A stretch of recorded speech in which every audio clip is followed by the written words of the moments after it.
La pleureuse. Version que l'on peut entendre à Xico, dans l'état de Veracruz, Mexique. Légende lue par Cécile Belluard.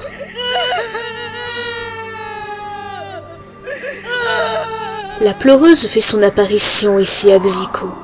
Elle ne paraît qu'aux abords du village et non en son cœur, parce qu'il y a beaucoup de gens et qu'elle n'aime sortir que lorsque tout y est tranquille. La pleureuse ne sort qu'à certaines heures, de minuit à 1 heure du matin, et ne sort que là où il y a de l'eau au bord des fleuves. Auparavant, il n'y avait pas ici de bonnes rues, et avant qu'on ne les rénove, il passait des ruisseaux où poussait du cresson que nous, les gens d'ici, allions couper pour le consommer. Les gens d'autrefois racontaient qu'ils voyaient la pleureuse là, au bord de la rivière, lavant telle une lavandière, oui, lavant, mais pleurant. Ils l'entendaient pleurer parce que, disait-on, elle avait perdu ses fils. Mais écoutez plutôt ce qui arriva une fois.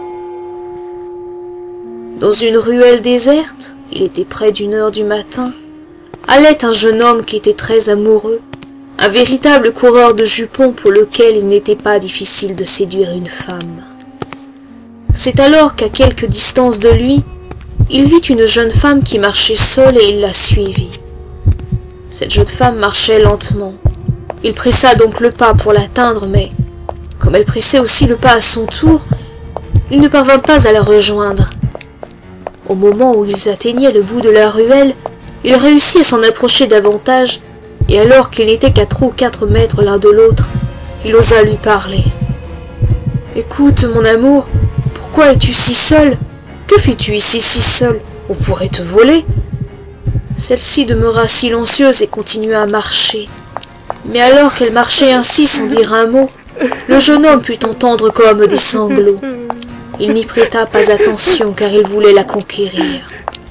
Elle marcha finalement un moment et le jeune homme ne fit rien de plus que la suivre. À environ 100 de mètres de lui, la femme se retourna soudain et émit un sanglot que seule la pleureuse peut émettre. Et il vit aussi son visage qui était celui d'un mulet. Ce freluquet en tomba raide mort.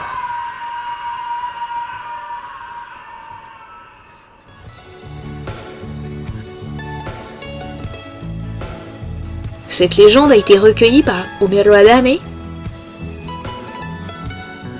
et peut être lue sur son blog Mitos, Leyendas y Tradiciones de México.